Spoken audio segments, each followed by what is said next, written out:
Hey everyone, today I'm going to use the enchilada sauce I made in a previous video, the red enchilada sauce, to make the flat enchiladas that my mom made every Sunday. They're not exactly like hers, but they're close. Come with me and I'll show you how.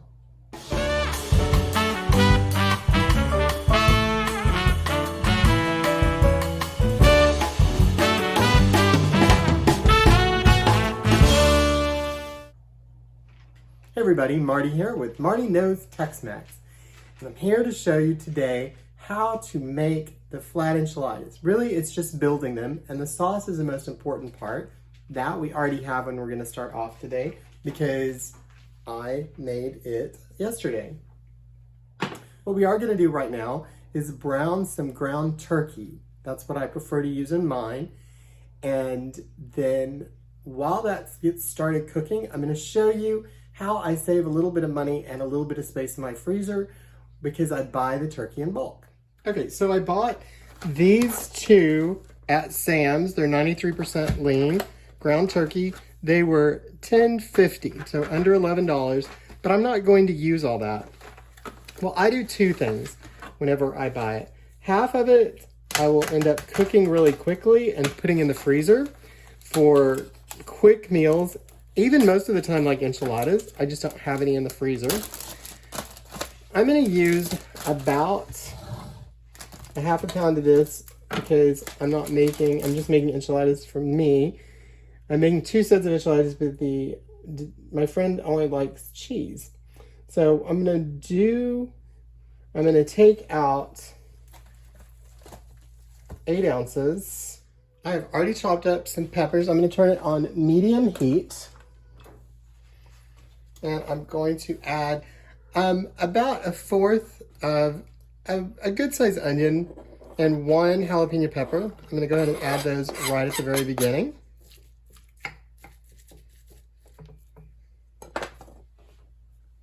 I actually don't add any spices to mine at all until the very end. If you're going to salt it, definitely do not salt it until the end. When you salt meat, it draws the water out, and so it makes it drier, so we don't want to do that. And while this gets going, I'm also going to pour the enchilada sauce from last night into a pan. I'm going to warm that up just at low heat. While those two things happen, I'm gonna move back and show you what I do with my meat. So even if I am going to cook this a little bit later, I probably don't want to cook it right now. So no matter what, I'm going to be putting a pound in each of these. They're the sandwich size double zippers.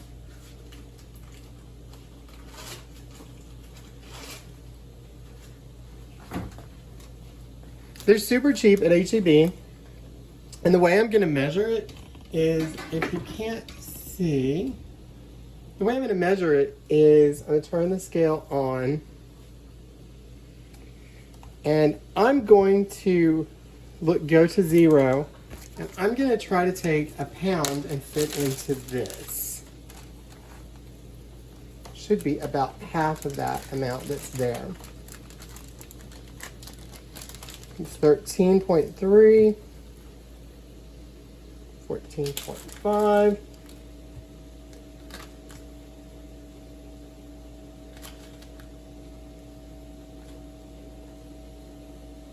And eventually we get to 1 pound.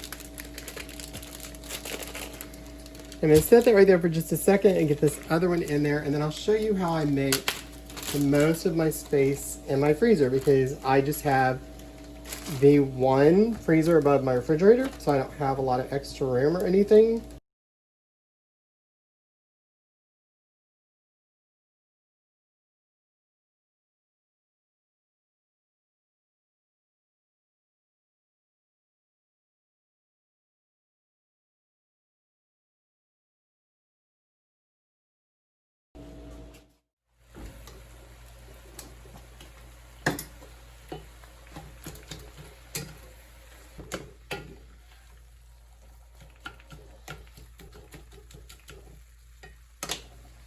And then back over here.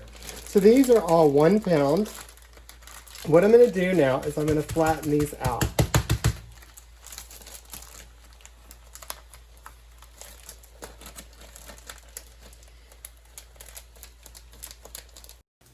The reason I do this is because at Sam's, those 5 pounds were just under $11 or just over $2 a pound.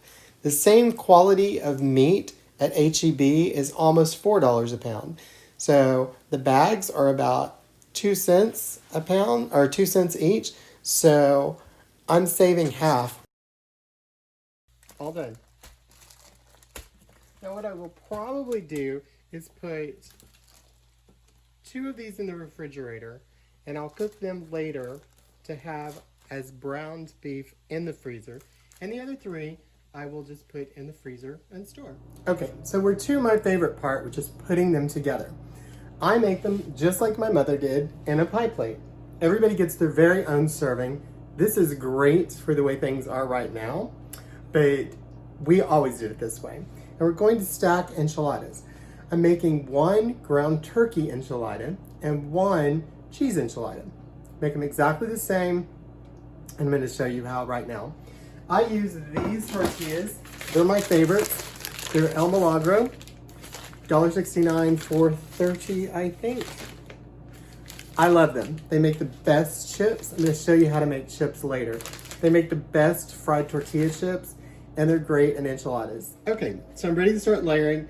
I know exactly how many I'm going to do. So I'm going to do 3 layers with the top on each one. So I need 8 tortillas. I'm going to set those by my sauce. And what I do, because the sauce is hot, is I put a little bit on the bottom. I put a little bit on the bottom of the tortilla and I lay it down. And then I put a little bit on the top. I'm going to make the cheese one first, because if it was me and I was vegan, I would not want somebody touching meat before they touched my food. So what we're going to do is we're just going to put a nice layer of cheese, how much ever you want, and I'm going to do a layer of onions.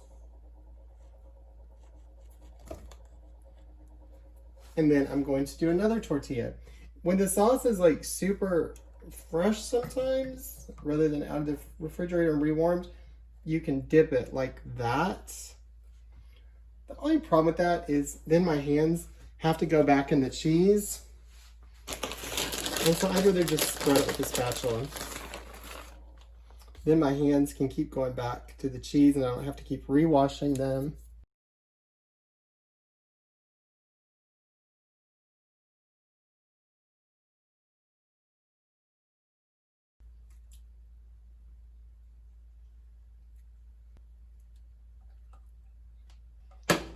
And that's my cheese enchiladas.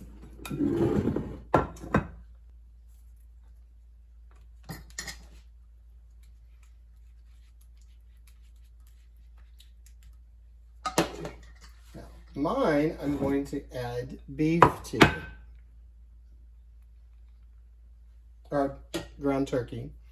If I was making beef, it would be exactly the same.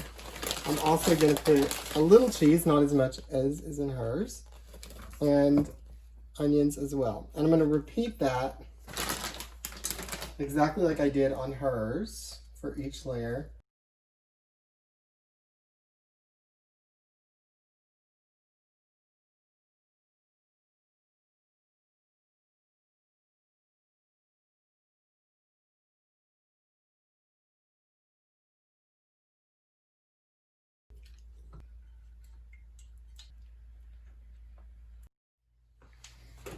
And now I'm going to put them in the oven. Help me remember that the vegan one is, the cheese one is clear. I'm going to put them in a 350-degree oven for about 20 to 25 minutes. I'll look, and at 20 minutes I'll probably pull out the tray and put some cheese on top of them just to melt, and then we'll be done. While my enchiladas cook, I'm going to show you a trick to clean my pan. And this is like life-changing. Hydrogen peroxide. 88 cents for this whole big thing. I'm gonna show you how it works. This is my pan. I'm gonna turn it on. You can turn it on as high as you want, really. And I'm gonna pour enough hydrogen peroxide to cover the bottom of the pan. Maybe 20 cents worth, maybe not even that. I'm gonna let it boil. And then I'm gonna let it cool. So once it gets up to boiling, I'm gonna boil for just a second, and I'm gonna turn it off. And I'm gonna leave it on the burner, and I'm just gonna let it sit there. You're gonna be amazed. But you're gonna just let it completely cool off. And you might think like, oh, I'm making it worse, it's burning. You're not, I promise, you're not. That hasn't cooled down enough that I'm gonna put it in my sink, but I will show you, if you rub it with the brush, it's gonna come right off. And the cooler it gets, the better it comes off, but there's no scrubbing or anything like that.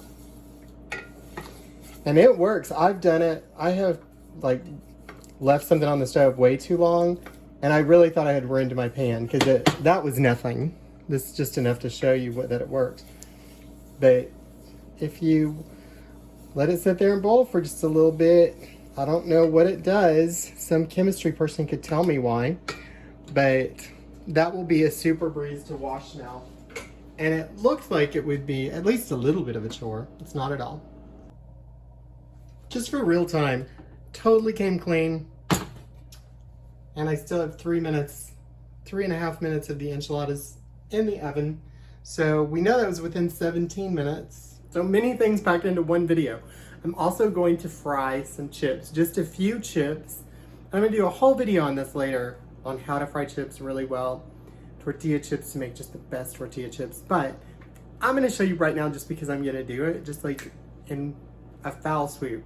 So we're using those same tortilla chips. I have 1, 2, 3, 4. I have 6 lined up. I actually only want 5. I'm gonna take that one back. I only want 5. You're doing 30 chips at a time, and I'm going to cut them into 6. So we'll have 5 times 6, 30 chips at one time.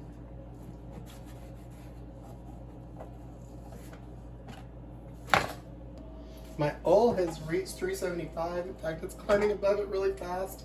So I'm gonna pop my chips in there. Just want them to get in the oil. I may not have quite enough. Let them do their thing. 3 minutes.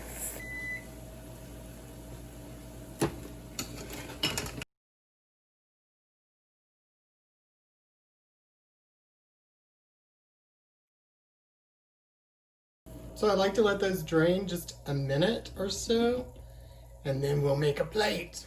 So there you go, we have it all plated and ready to eat. And then if you look at the pan, look at all those yummy layers. It's almost like a Mexican lasagna. Sorry I crammed a million things in that video.